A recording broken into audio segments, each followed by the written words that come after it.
Hello. Hi. Today is the third lecture day for the CNBT 2342 class, and I'm going to talk about specifications and drawings. The What is the specification? Specifications are part of the contract documents that define the qualitative requirements of the project that is to be built. Specifications are actually the requirements. Based on the specifications, the projects are built. The role of the drawings is to define the geometry of a project, including dimension, form, and details. The specifications are intended to complement this by defining the nature of the materials that are to be used. So the difference between a drawing and the specification is that the drawings are just the geometry. For example, you are building a house or constructing a refinery. So the geometry would be the dimensions, the forms would be the, the drawings. But what material will be used for the building? What material would be used for the floor? What material will be used for constructing the turbines? And what type of roofing you are going to have? What type of wiring you are going to have? All those details are in the specifications. Conflict due to drawings and specifications. The specification will normally take precedence unless it says in the specification that the plans will govern. So specifications are more detailed, and that's the reason it takes the highest priority. And whenever there is a conflict between the specification and the drawings, the specification take the precedence.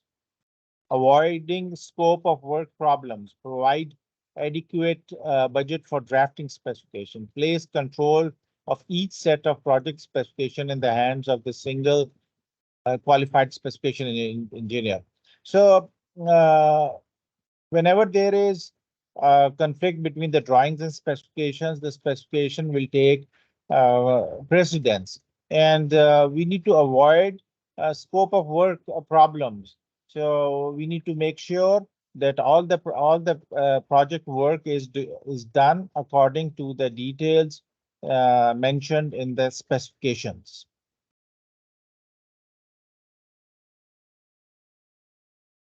The use of generalities in specification. Avoid the use of vague and unenforceable subjects in specification. So the specifications, as the words specify, have to be very discrete and precise. You don't use generic terms. You can't say build a large wall or build a small wall. No, you have to explicitly specify the dimensions and the material to be used in constructing the wall.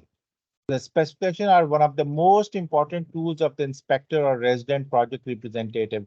The resident project representative, which is also called a PMT representative, he or she is going to use the specification while checking the project. So that is something which is one of the most important things for the resident project representative. Unforceable phrases. You should not use unforceable phrases. These are also called motherhood statements. You don't use them. For the following is a simple list of words and phrases often encountered that have no enforceable meaning and should not be allowed to be used in specification.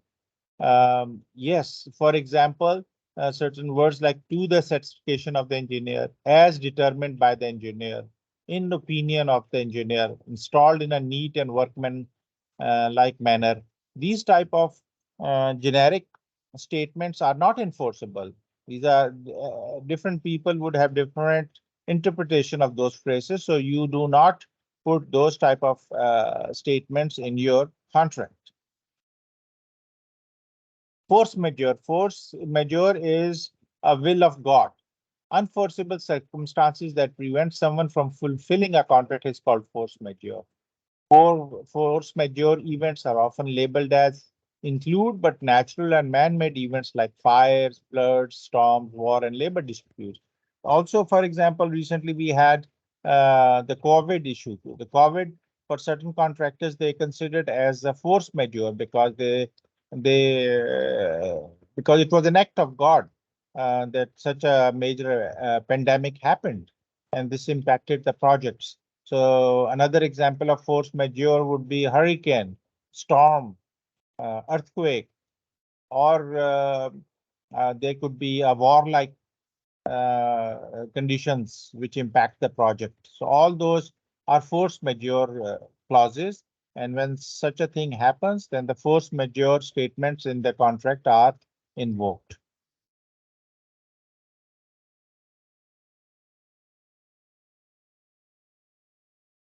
What do the specifications mean to the inspector? The specification, in short, are one of the inspector's vital tools. Without them, an inspector cannot possibly perform in a competent manner. Here is a real life scenario. Adam moved to a construction project in a foreign country. He's called in by a very senior executive, John, and asked to be a false witness against Michael and sign a document stating that Michael has illegally leaked company secrets. Adam is a young engineer, and if he does not do what John asked him, he might lose his job. What should Adam do? Should he become a false witness or risk losing a job? What's your opinion? So this young engineer was called in by his management and asked him to report against someone. And so what should be the falsely accuse somebody else for some work which that person has not done? So what should Adam do? Should he become a false witness or risk losing his job? In this real scenario, Adam decided to not to report against Michael, and he refused to become a false witness. And that is a real life scenario which actually happened. And this is something which you might also come across in the project management of construction projects. So you need to always be honest and truthful in your dealings with management as well as your subordinates. Another scenario is Adam is a supervisor. He and his team go to another city on business trip. On return, an expense report is submitted by all. Team members are submitting fake expense reports separately for taxi charges from airport. Everyone submits separate and they all went together in one taxi. They will get $50 each cash where if they submit separately. They spent a lot of money on unnecessary dry cleaning in the five-star hotel. Is it okay to do such spending even if it is within the company limit? The answer is no. Although one should, first of all, one should not do lavish spending even if you are going on a business trip, number one. Number two, uh, if everybody travels together in one cab or one taxi from airport to the hotel, then only one person should charge.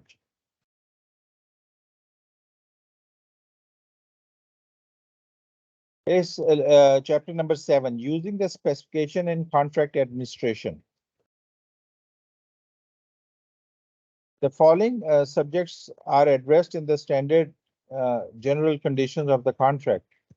Definitions, availability of land, condition, owner's responsibilities, warranty and guarantees, payments to contractor and completion, dispute resolution.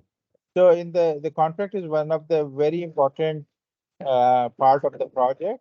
And whenever you sign a contract, you put all these conditions in there, and these conditions are include the definitions of different terms, the permits, what is the responsibility of the owner, what warranties and guarantees will be delivered with the project, how the payment will be made. If there is a dispute, then what is the process of dispute resolution, and also of course, the scope of the work is also specified in the contract.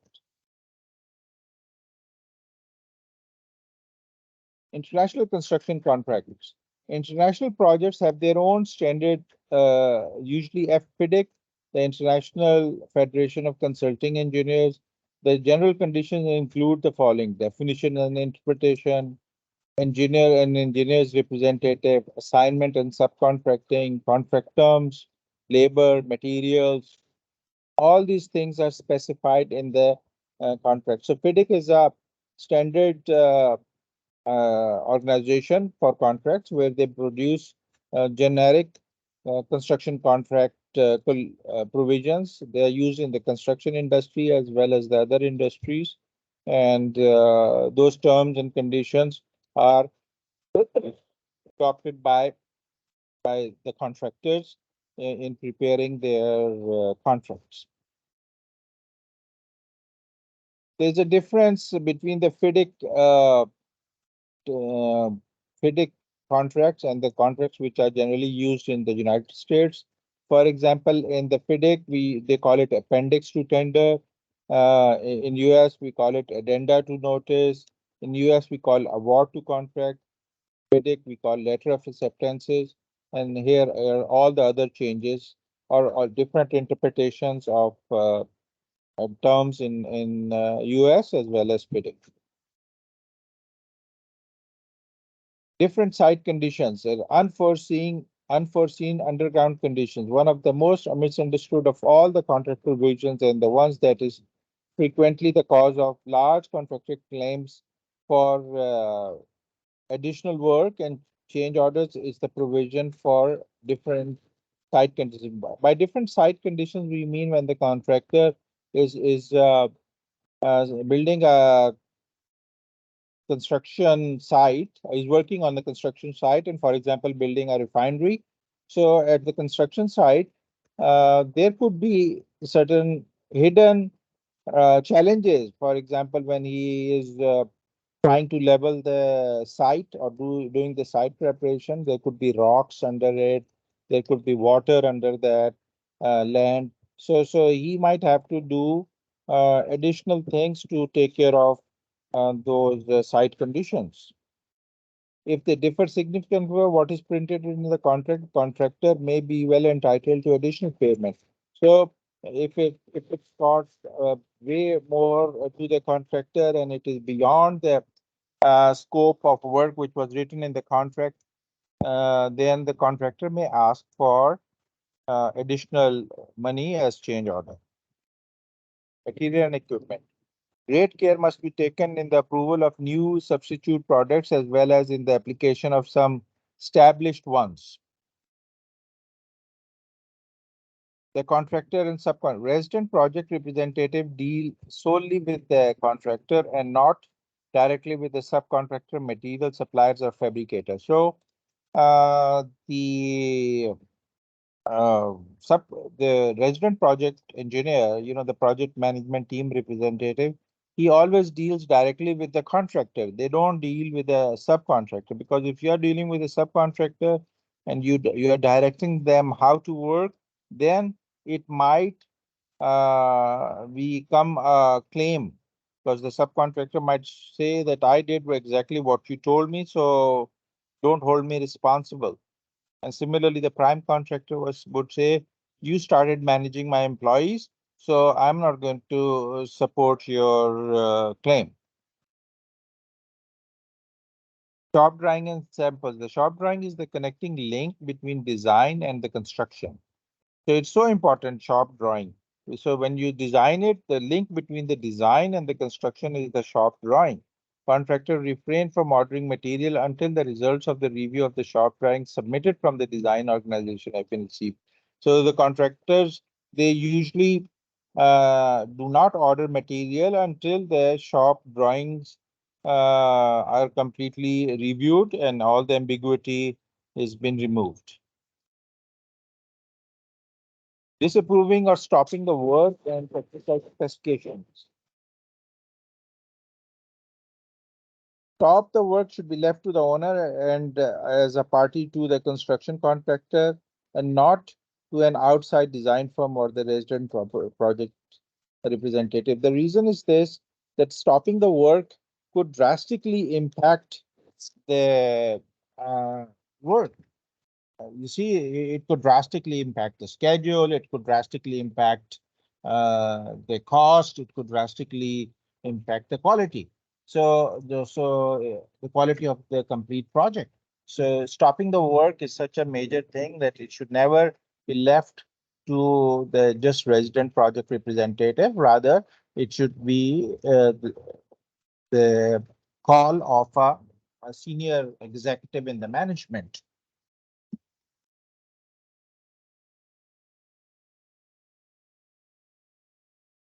The technical provisions of the spec. Technical provisions relate to construction details, project features, procedural requirements for handling the work, and similar project-related functions. Order of precedence of the contract documents. This is the order of precedence. So if there is a within the contract, the highest priority is the agreement, the contract, and then we go to the specifications. So if something is in the contract, the agreement, that is given highest priority. If it's not in the agreement, we go to the specifications. If it's something is not there in the specifications, then we go towards the drawings. Here I'm going to talk about a life scenario. You suppose you are the vice president of safety and you are responsible for approving residential buildings for a company employees to live. In that case, you receive an application from the brother of company president to approve his building for rent to the company. You note that 4-story building is new, but it is not 100% compliant with the safety regulation, such as no emergency exits. Without your approval, the building cannot be leased by the company. Will you approve the building for rent even if there are safety issues? Note that building is owned by the president's brother. So this is a real life scenario. What you would do? Think about it.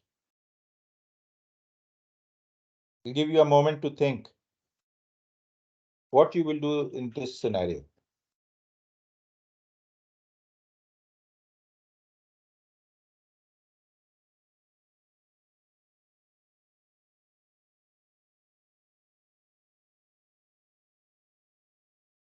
Will you approve or not? The answer is no. You should not approve even if the building owner is the president's brother. Real life scenario number 2. Sam is a supervisor of a project. He is required to go to the desert and count the manpower every day. It is a long drive and Sam don't want to go there or live there in the desert. Sam can hire a private engineer at much less salary and ask him to stay at the project site and report you daily while he lives in a big city comfortably.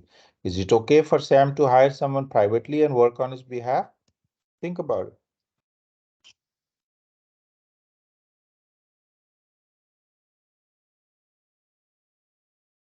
Answer is no, he cannot. If Sam has been hired to work on a project, then he cannot delegate to somebody else. Here are some questions. At the beginning of a project, a careful study should be done of contractor's past records, plans, the plans and specification, including the front-end documents. What is the correct answer? Answer is D, the plans and specification, including the front-end documents.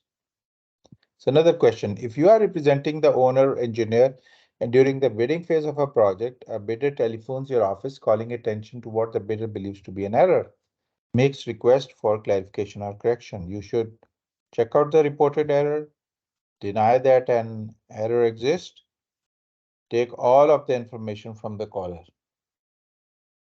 What you will do? Correct answer is C. Take all the information from the caller. 18. Photographs should be taken on the project site. A, occasionally during construction. B, only when a problem occurs. C, regularly showing all principal features, problems, and progress made to date. D, not at all. What is the answer? Answer is C, regularly showing all principal features, problems, and progress made to date. Question number 19. The relationship of the owner, engineer, resident, project representative, or inspector to the contractor should be which of the following? A firm but amicable, cordial member. B, a technical policeman to insist upon. C, a firm adversary of the contractor. D, fight friendly. What's the answer? Answer is A, firm but amiable and cordial member of the construction team. Question number 20. If you are employed by the owner or engineer and you observe a safety hazard that could result in serious injury or death of a worker, you should do which of the following?